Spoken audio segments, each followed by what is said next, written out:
이 말씀을 지난주부터 목사님의 설교를 계속 듣고 저도 읽으면서 많은 감회가 새어왔습니다. 왜냐하면 한 20여 년 전인데 지금은 이제 은퇴하신 우리 종교교회 최이우 목사님이라고 계시는데 이 목사님께서 25년 전에 CTS인가 CBS인지 모르겠지만 거기에서 느헤미야의 리더십이라는 제목을 가지고 한 주에 한 시간 동안 한 10주 동안 10강을 하셨어요. 그때 제가 그 강의를 깊이 정말 열심히 듣고 또 공부를 많이 했습니다. 왜? 이 목사님께서 하시는 말씀이 이 성경에 있는 많은 인물들 중에서 우리 평신도들이 특별히 평신도들이 본받아야 할 인물 중에 한 사람이 바로 이 느헤미야라는 것입니다. 그래서 그 말씀을 좀 깊이 들었던 사람으로서 이 말씀을 들으니까 그게 다시 새롭게 떠오르더라고요. 조금 다는 아니지만 그래서 참 감회 있게 그 말씀을 준비하면서 좀 느꼈는데 오늘 우리가 읽은 이 느헤미야 특별히 5장의 말씀을 보면 우리가 1절에서 5절까지는 그 당시에는 백성들이 경제적 어려움과 또 소득의 불균형 그리고 또 불평등의 내용을 다루고 있습니다. 1절에서 5절까지가 백성들은 왕에게 세금을 내기 위해서 자신들의 땅, 또 포도원, 또 집 이런 것들을 저당 잡히고 또 돈을 빌리고 높은 이자를 내야 했고 또 심지어는 이제 맡길 것도 없으니까 자신의 딸을 노예를 팔아야 하는 심각한 상황이 있었습니다. 그리고 모든 재산이 남을 것이 다 되어버렸고 우리에게는 아무런 힘이 없다고 한탄하는 그런 장면이 나옵니다. 지금 1절부터 5절까지 말씀이. 그리고 8절에서 9절까지 보면 느헤미야는 이 안타까운 백성들의 목소리를 듣습니다. 그리고 크게 화를 내서 깊이 생각합니다. 그냥 행동을 하는 것이 아니라 깊이 생각했다고 합니다. 그리고 귀족들과 민장들을 신랄하게 꾸짖는 내용이 나옵니다. 그리고 10절과 11절에 대책을 말을 합니다. 이자를 받지 말고 또 구워준 돈이나 양식이나 새 포도주나 기름의 100분의 1을 돌려주라고 합니다.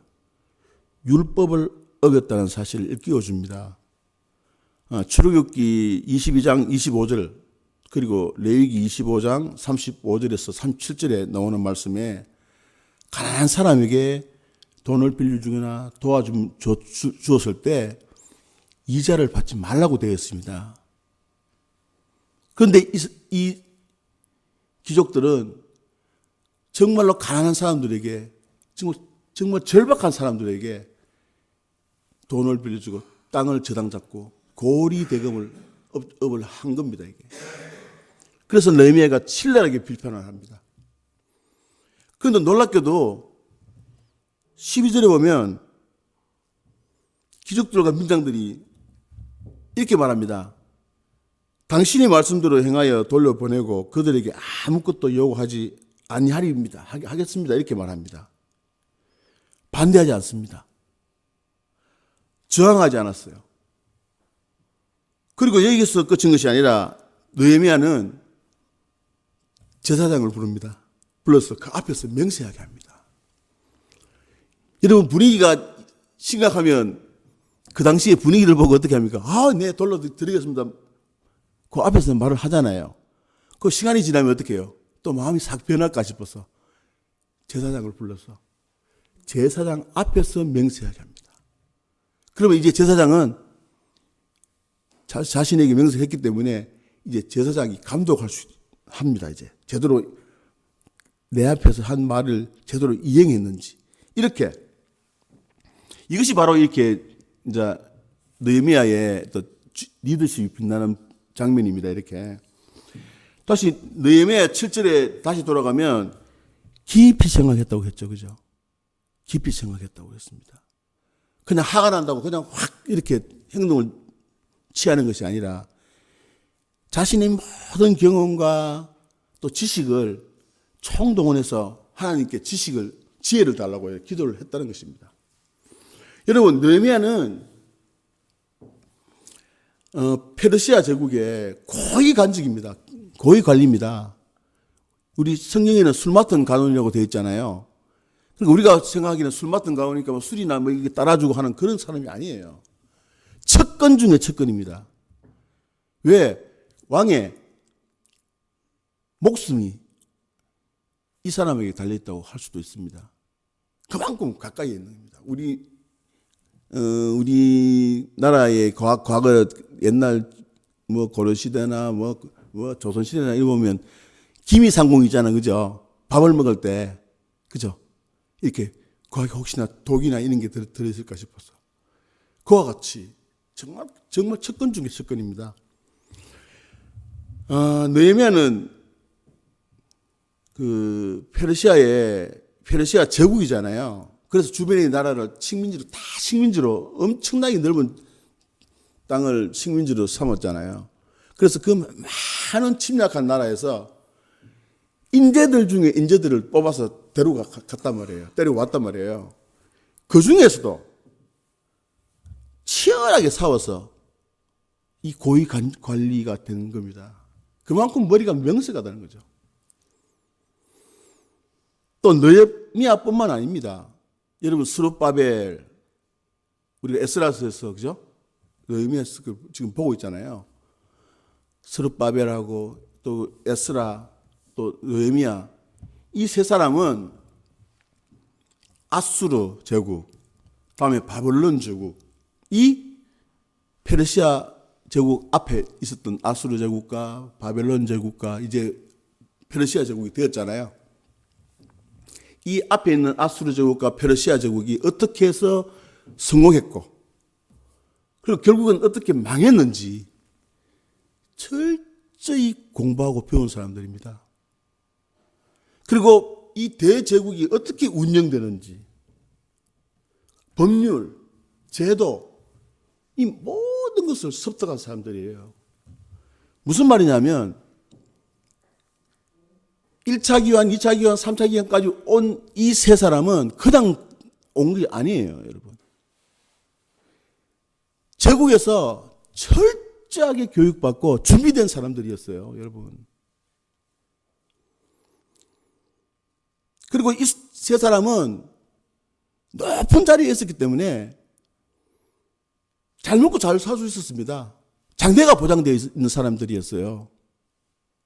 자신의 안위를 위해서는 이 이스라엘까지 올 이유가 없었습니다. 여러분 지도에 보면요. 이쪽에서 제가 지도를 준비를 안 했는데 아주 이쪽에서 이까지 가려면요. 바로 가면 사막이기 때문에 직진으로 못 갑니다. 그럼 어떻게 하냐면 이렇게 굉장히 먼 길을 가게 돼 있어요. 그냥 짧은 길이 아닙니다, 여러분. 그 길을 스룹바벨은 한 4만 9천여 명, 한 5만 명의 인원을 데리고 가잖아요. 또 에스라는요. 1900 몇 명을 데리고 가잖아요. 느헤미야는 몇 명이 가는지 나오지 않습니다, 성경에. 그 많은 사람들을 이끌고 갔단 말이에요. 그 힘든 여정을 이 사람들은 피하지 않았어요. 왜? 자기 민족의, 자기 고국의 안타까운 사실을 보고, 듣고, 그죠? 외면하지 않고 하나님 말씀에 순종했다는 겁니다. 하나님은 이 세 사람을 철저하게 준비시키시고, 하나님이 정하신 때에 이스라엘을 제사장 나라로 회복시키시고 또 제사장 나라로 올곧게 서게 하시려고 철저하게 준비시켰다는 겁니다. 제가 이 설교를 준비하면서 설교 우리 장선정 교사님도 앞에 있지만 5번 정도를 바꿨어요. 쓰고 보니까 또 이렇게 쓰고 싶고 또 이렇게 쓰고 싶고, 제가 요 말씀을 전하기 위해서 우리 성경 통독하는 그 조병호 목사님 있잖아요, 그죠? 우리가 통독 그거 하잖아, 그죠? 그분이 지으신 성경과 5대 제국이라는 책이 있습니다. 그 책에 이런 내용들이 쫙 이렇게 설명되어 있고, 강의도 제가 들으면서 느낀 것은, 하나님께서 당신의 일을 하기 위해서 이 세 사람뿐만 아니고 이 아수르, 바벨론, 페르시아라는 이 제국까지도, 세계의 역사까지도 움직이시는 하나님이라는 것을 느꼈습니다. 다시 본문으로 다시 돌아오면, 이렇게 교육받고 또 준비된 이 느헤미야는 철두철미하게 준비된 상태에서 귀족들과 민장들을 또 꾸짖고 또 그 해결책을 제시하고, 그리고 나중에는 어떻게 해요? 다른 마음을 못 먹도록, 그죠? 대책까지 딱 제시하는 주도 면밀한 그런 지도자 느헤미야의 모습을 볼 수 있습니다. 그래서 우리는 이 느헤미야의 모습을 보면서 우리는 깊이 깨달음을 갖고, 또한 이런 느헤미야처럼 우리도 준비하는 우리가 되었으면 좋겠습니다. 그리고 느헤미야는 이런 가감한 계획을 성공할 수 있었던 것은 느헤미야의 어떤 희생과 솔선수범하는 모습이 있었기 때문입니다. 여러분 14절에서 18절까지 말씀 보면 느헤미야는 자신과 자신의 측권, 그죠? 자신의 가족들, 누릴 수 있는 경제적 이득이나 또 특권, 혜택, 이런 것들 다 내려놓았습니다. 월급도 받지 않았잖아요. 산의 진미를 먹을 수 있는데도 그것도 다 거부하고, 또 자신의 권력을 가지고 아까 말씀했잖아요. 귀족들이 막 땅을 사고, 그죠? 땅을 넓히고 할 수 있는 이런 것도 다 금했단 말이에요. 그렇기 때문에 이 느헤미야 자신이 그 모든 것들을 다 내려놓고 또 솔선수범해서 앞장섰기 때문에 이런 가감한 계획들을 할 수 있었다는 것입니다.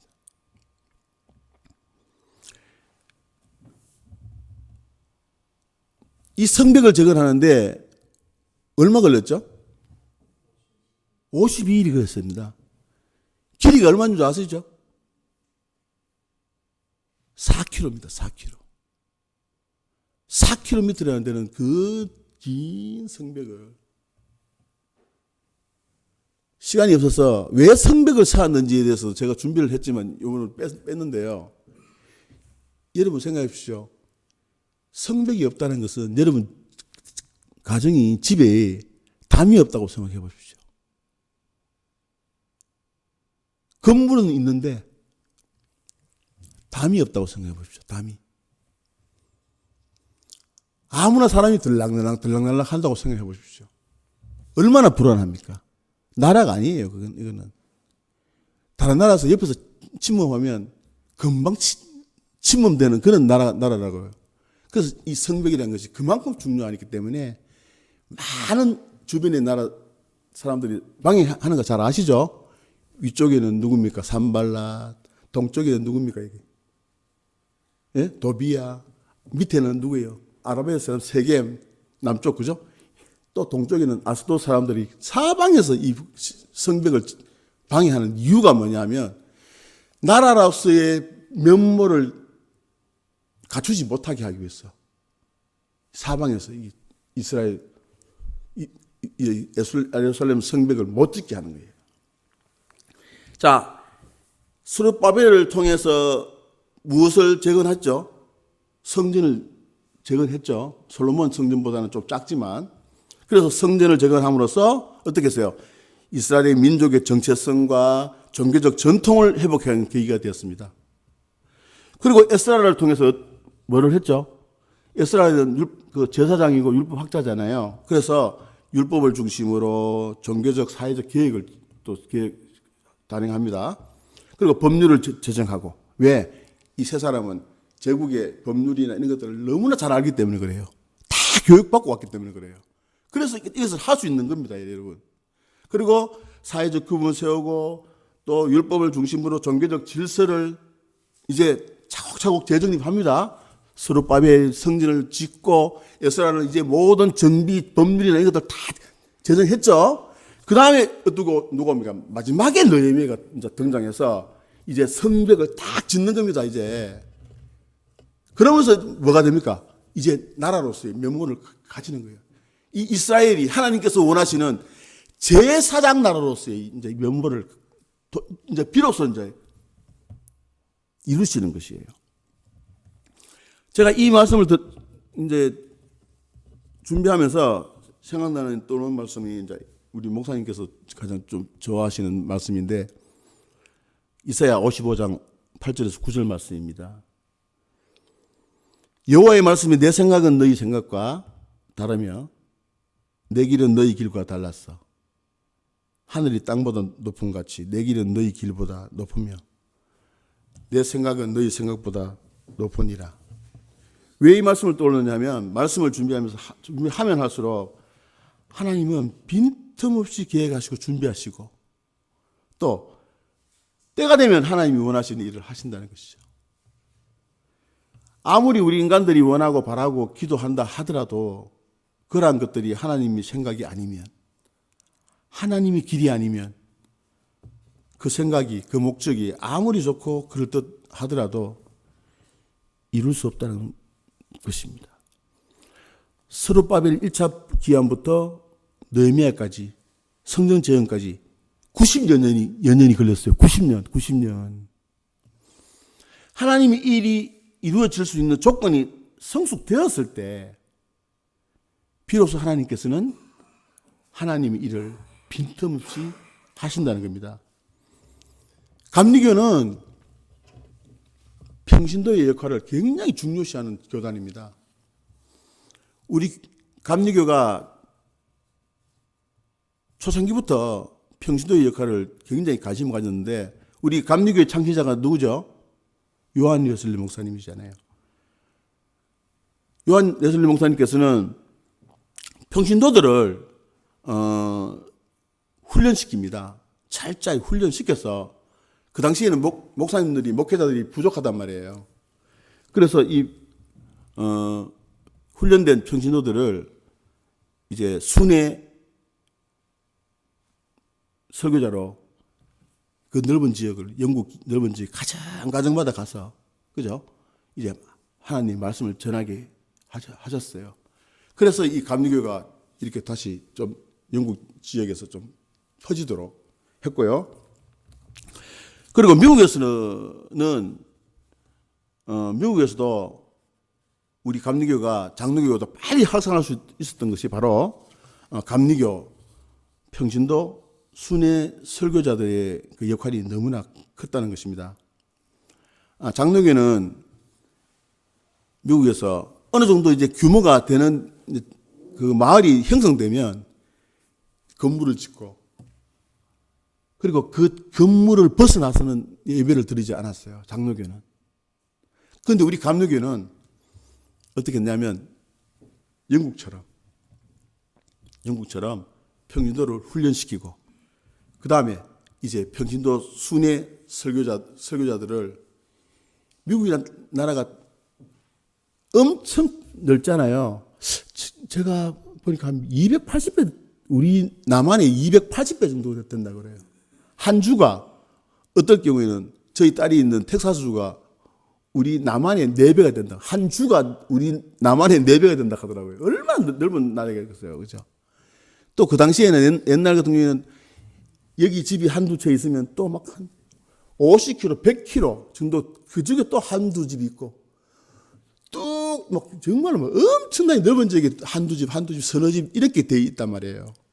그러니까 여기에서는 예배를 드릴 수가 없어요. 목사님이 안 계시니까. 그러나 우리 감리교회는 어떻게 했어요?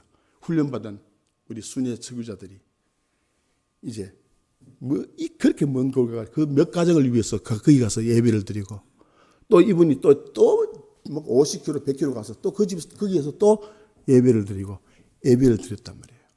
그래서 이제 나라가 좀 가정이 좀 이게 좀 사람들이 많이 오게 되어서 또 한 마을이 생기면 그 당시에 거기에서 예배드렸던 그 가정에서 그 중심으로 감리교가 세워지는 겁니다. 감리교가 세워지고. 그래서 장로교보다 빨리 감리교가 퍼진 이유가 바로 이렇게 평신도 순회 설교자들 때문에 감리교가 빨리 부흥된 겁니다. 스룹바벨, 에스라, 느헤미야처럼 하나님께서는 하나님 때에 하나님이 일을 하시기 위해서는 누구를 준비하셨죠? 이 세 사람 같은 사람들을 90년이 뭡니까? 그죠? 그 이전부터 거의 100여 년 동안 준비시키시고 교육시키시고 철저하게 준비하셨다는 거예요. 이 이스라엘 나라가 제사장 나라로서 회복하기 위해서. 하나님께서는 우리 중앙교회를 위해서 준비된 평신도들이 생겨나기를 원하신다고 생각합니다. 저는 전도 세미나를 이제 앞에 계신 우리 이원영 목사님하고 초창기에 굉장히 많이 다니는데 그 강사님들께서 주로 자주 말씀하신 게 뭐냐면 준비하지 않은 교회는 성도들을 보내지 않는데요, 하나님께서. 왜냐하면 거기 보내봐도 거기에서 감당을 못 한대요. 그래서 항상 그분들이 하는 말은 앞문은 넓게 열어놓고 뒷문은 막으라고 막아놓아야 된다 그러더라고요. 그래 들어와서는 뒷문을 못 나가게. 그게 뭐냐면 준비를 하라는 거예요. 준비를 하지 않으면 절대로 전도를 한다 하더라도 되지를 않는다고 그러더라고요.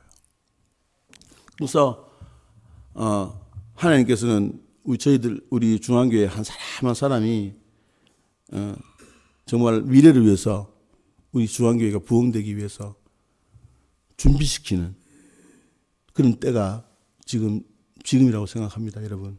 그래서 여러분 기도도 열심히 하시고 그리고 이 스룹바벨, 에스라, 느헤미야처럼 공부도 많이 하시고 정말로 여러분 한 사람 한 사람이 정말 지도자로서 무슨 일을 맡겨도 네, 제가 하겠습니다.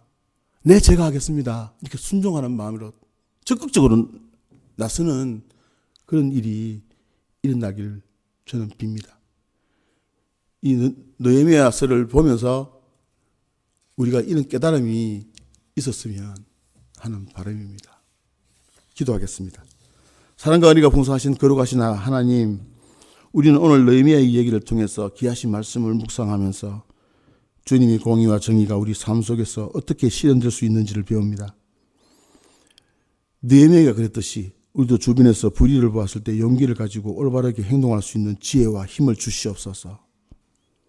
주님, 우리 사회 속에서 경제적 불평등과 억압이 여전히 존재함을 고백합니다. 우리가 이 불공정에 맞서 싸울 수 있도록 용기와 힘을 부어주시고 우리의 마음이 그 어떤 이기심에도 휘둘리지 않도록 지켜보아여 주시옵소서.